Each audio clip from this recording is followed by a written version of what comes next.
are now joined by number 2 ranked UFC flyweight Joseph Oh yeah. Benavidez. Our first question goes to Gabriel Gonzalez with Kate Cypress. Hey Joe, how Hello. you doing? Very good, man. Thank you for joining. It's been a minute since the last fight. You've now had a couple months to think about it. Just what are your overall thoughts on the first matchup now months later? Um, I mean, I obviously say I wish we didn't even have to do a rematch, and I would have just finished it there. That's my initial thought. I thought, I was on the road too, and that would have been great. Then I wouldn't have to go through all this or all that I did go through to get to this one. But, you know, make it sweeter in a way to go in there and get the redemption. It's obviously great that it lined up with the Fight Island and I get to experience this. This is great and fresh and just pure for me to do this. So that's really good too. But yeah, I mean, in general, I just look at that fight and I'm just like, should have just beat him then. I mean, with everything going on, with the way the first fight went down, when you go back to training, is there a lot of tactical changes you feel you need to make? Is it more mental, just feeling like you need to be more dialed in than you were the first time? Talk to me about mentally preparing for an instant rematch. Yeah, yeah, a lot of it is technically. I mean, mentally, my preparation and everything leading up to it was, if you heard any of my interviews and just kind of what I felt there, like I never felt better in that regard and the preparation. I mean, it was literally perfect for me. That part of it was perfect. When I say like, when people say they have the best camp and preparation of their life and stuff, they typically just say that. Like I can point to two camps that I had the best preparation, and that was one of them. So, in that regard, there wasn't a lot of changing, but tactically, you do get some data from the fight and what it feels like to be in there with him. I have great coaches, so I let them handle that more so and don't try to obsess on it and just try to get better than I was the last time and listen to what they tell me as far as the changes that they think we should make. I'm sure you've asked this a lot, but just really, considering it's on Fight Island, considering the way the last one went and everything else, can you put into words what it would mean to you to pick up that belt on Saturday? I mean a lot, I mean winning the belt in the UFC is a dream for every single person that walks into an MMA gym, so for me, um it's been like a lifelong up and down, bumpy journey with a lot of adversity in between it. So, I mean, you can't put into words, honestly, I think what it would feel like. I mean, dedicating your life to something and having it like, the highest highs of it, but also having it ripping your heart out, then finally like getting it. I don't know how it's gonna feel. I mean, I feel like at the end of the day, it's hard to be like, oh, I'm done and I arrived, like, because there's still something else to do. So I don't know. I mean, it'll be hard to put into words, but like, that's what's great about it is you can't describe that feeling until you feel it. And that's, you know, that's, that's why you fight. Like, you don't know how the fight's going to go, how it's going to feel in there. And you just, you don't know how it's going to, how great it's going to feel. You can probably not even imagine it. And so, yeah, I think it's hard to put into words, but like I said, at the same time, I feel like I go back and I just be like, you know what? I should have just done that last time. I should have just done that in February. Final one from me. It's 1,000 degrees around Abu Dhabi. Most of you guys are in quarantine. Are you even able to do a Fight Island Dapper Scrappers? Mm, sadly not. Sadly not. Thanks for asking. Um, yeah, it's been not good. Dapper Scrappers has really taken a hit with the quarantine because you're not really allowed at any of the fights and the way things are going. There's no crowd and really access to anybody. So, and people, you just don't care what you wear when you're in quarantine also. So it doesn't make for a really good one anyway. So, um, no one's coming in quarantine and being like, hey, I should wear a suit right now, because they know I'm not there taking pictures of them. So these guys don't care. But yeah, so it's taking a hit, but just like everyone says, when things are back to normal, so will that be. So thanks for the shout out. Thanks for asking. Hey, hopefully we're back to that soon. Good luck. Yeah, appreciate you. Next question is from Damon Martin with MMA Fighting. Yeah, Damon. Joseph, what's up, buddy? What's up, brother? Obviously, this fight week for you, you're kind of doing your own thing out there, but you had to deal with the news that possibly Davison tested positive for COVID. Of course, there's going to be the weight cut concern until tomorrow at the weigh-ins. Did you have to ignore all that? I mean, is it impossible not to pay attention to some of that stuff going on? I mean, it's impossible not to just like wonder what's going to happen, but I honestly feel I did a pretty good job of just looking at it, assessing it, and saying like, well, what can I control? And a lot of it I couldn't control. If he tested positive, if he made weight.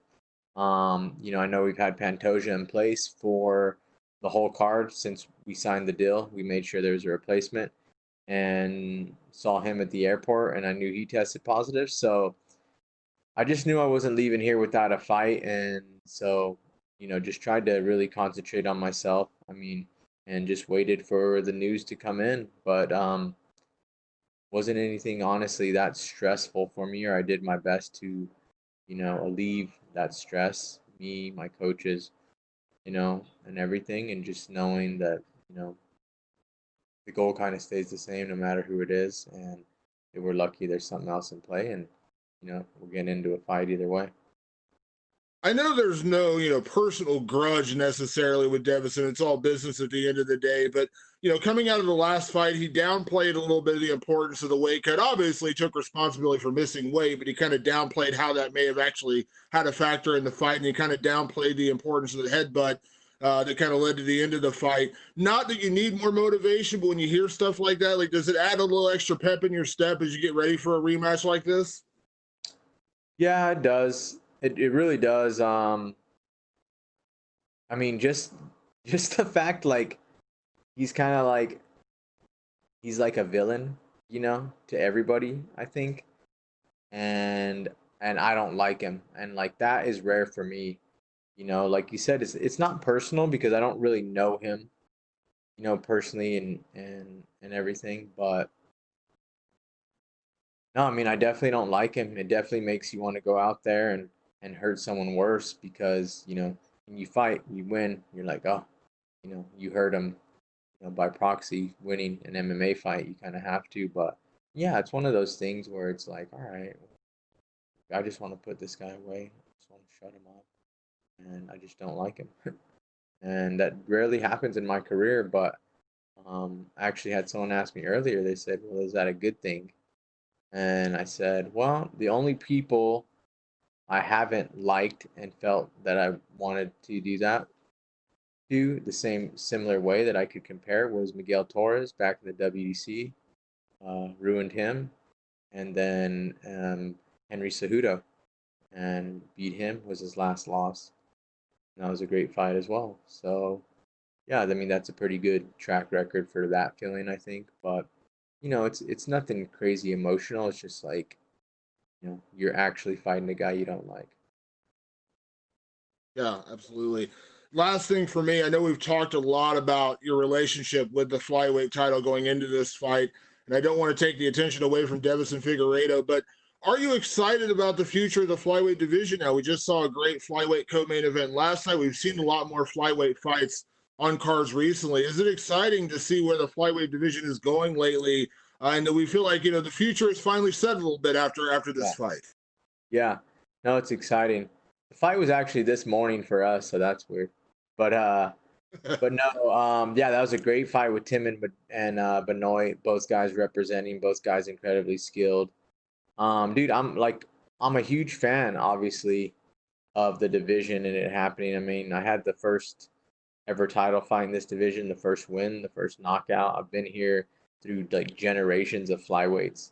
Where are all the other people that lost to DJ for the flyweight title, and was around in that first generation when we popped up. It's kind of crazy. So yeah, man, I'm excited about it, and I just love, like, this is a normal question, like, how great does the future look? Not the questions we were answering, like, whatever, like a year and a half, two ago, you know, the other way. So yeah, just the fact that it's normal, it's regular, it's getting some regularity in it, it's getting some good contenders, new generations of contenders, and exciting fights every time out. Um, Feels great. Thanks, Joseph. Our next question is from Gabriel Pengelingen with Dojo Drifter. Okay. Joseph, hope you're doing good. Thank you. This is the biggest fight of your career, but you seem very calm. Is this just another day at the office for you, or do you feel the weight of the event on your shoulders? Another day at the office, honestly. I mean, I know it's big, but every fight's big, and a fight is very serious. Um, it's very hard. It's the hardest thing you can possibly do. So I don't try to make anything harder, you know, as far as like wasted energy and mental energy or stress about it. You know, I've done it enough times to know like it's gonna be stressful enough and hard enough fighting a guy for 25 minutes. You prepare for the hardest 25 minutes of your life, you know, and that's kind of what it is. You know, I've just done it long enough to know like the hard part's gonna be the fight. You know, try not to make anything else hard. And after that first fight with Figueiredo, what did you learn, and then what did you realize when you were in there with him that you hope you could capitalize on in your next fight, in this fight this weekend? Well, I realize I can beat him, you know, at his own game. I could stand toe to toe with him and beat him, and that's what he wants everyone to do. I did it, was beating him in the first round, and but you know, I learned, you know, you take away a ton of data from things like that, and when you come out on one end, I think there's a lot of other chances and opportunities to improve than when you come out on another end. So yeah, I mean, I'm excited to go out there and show it and feel great about it. Yes, and there's a saying that success is going from one disappointment to the next without losing enthusiasm. So how have you maintained enthusiasm throughout these title shots and through these ups and downs in your career, like you've mentioned? It's funny. I just used that quote earlier. I'm not a quote guy, but I was like, you know what? That kind of describes, you know, um, I think like longevity and, you know, success in a way like that. But I think the way I've kept enthusiastic is, you know, I love what I do. That's great. I've been able to keep it fresh and mix it up with different people and different coaches and teammates and kind of different eras in my MMA career. And I think that's huge. You know, even when I was at Alpha Male, which was my longest stint, you know, I was always wanting to train, you know, a week here in New Mexico, a week here in Denver, a few weeks in Vegas. So continuing to learn has been really huge to keep me like enthusiastic because everything's fresh, you know, all the time. And you're learning, you feel like you're constantly learning and never being idle in the sport, which I think is important. And then honestly, on another level, I think just the gratitude I feel to be able to do it, that I'm lucky enough to do it, that there's people dedicating their time, you know, even to interview me or to care about me, enough to, you know, train me and feed me and all sorts of stuff like that. You know, walking into the PI every day, you know, feel grateful. So, and I think just having like loved ones around you and people that love you, like, you know, like I can just do this because I like it and it's fun.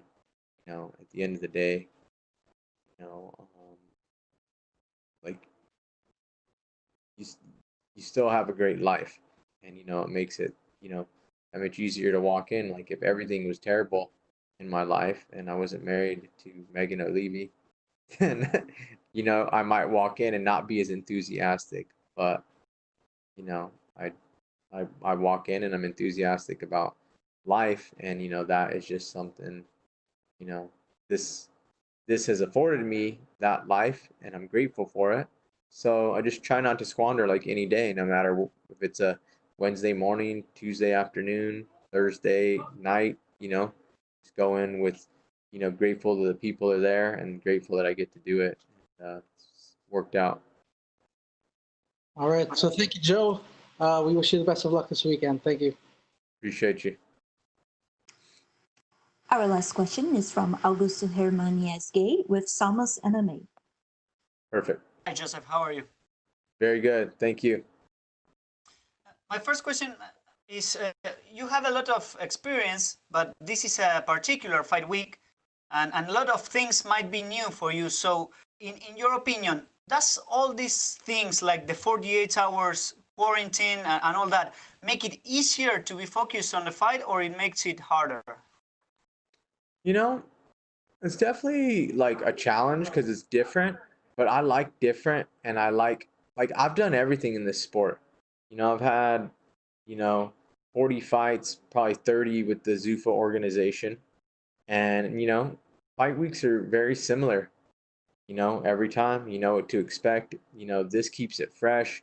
After all, a fight is, the challenges and the adversity and, being able to pivot and adapt to different things. So I honestly just took everything in here. Like, I was so excited to get on the plane and have a long flight. I enjoyed the heck out of my quarantine. Just hanging out, knowing, hey, like, you got to motivate yourself if you want to train in your hotel room right now. Like, little things like that are like, you know what? You want to give yourself the best shot. Wake up at 2 a.m. Make sure you feel awake because you're going to fight around this time, and all that kind of stuff that I think a normal person would look at as a challenge. I think fighters invite in. So yeah, I like it. I feel like it's a great experience to be here. I mean, the whole world's watching. You can live to tell about Fight Island, at the end of the day. So it's been a cool experience and a fresh experience at this point in my career. And is there anything about these new things in the Fight Island that you think that the UFC should implement in every fight? I can imagine that the swabbing thing is not going to be your answer, but I don't know. What do you prefer?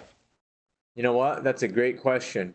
And one thing I would like to say, so I'm glad you asked, is what I really like about this Fight Island preparation and the UFC is doing, and they should continue to do that, is I like the individual workout rooms.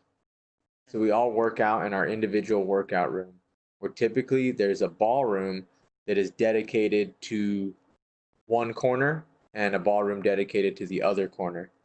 So, everyone's trying to train around when they're going to fight. So you go in there, it's full of 8 people. Everyone's trying to blast their music. There's gear everywhere. Sharing a mat, you're running into people and stuff like that. We all have an individual workout room with an individual sauna and a bath and everything for the weight cut part. And I really like that part. You go into your own room, you're accountable to keep it clean and nice. You listen to your own music. It's just you and your team. It's very private.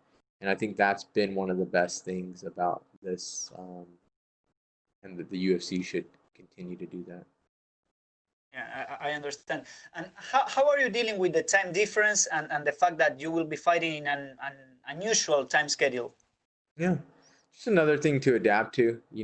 It's different. It's cool. It's interesting. I knew everything was coming with challenges here, and just to be able to do this took a lot of preparation, challenge on everybody's end, and all for us to go out there and live our dream and fight, and that's how it is. So no, I've just took it with. It's fun. Like I said, it's different. It's an experience. Everyone has to do it. It's not like, hey, you're the only one that has to fight this in the morning. So I think it's cool. It just gives you another layer of like, what can I do better to prepare than the other guy can? Joe, you two know each other from the last fight. So how much do you think this will affect the outcome of the fight? Will it have much incidence? I think we're gonna both make the changes, and you know, I was a better fighter in the first one, so I'm gonna be the better fighter in this one. And my last one, Davison had said that he wants to submit you. Do you think he will take the fight to the ground? Are you worried about that? Not worried, not worried at all. I invite it. I really hope he does try to grapple and test me there. I think I'm the best grappler in the division and feel confident with anybody there. So, yeah, not worried about that. Okay, thank you very much, Joseph, and best of luck for this weekend. Appreciate you. Thank you. That's all we have for you today. Thank you. Thank you.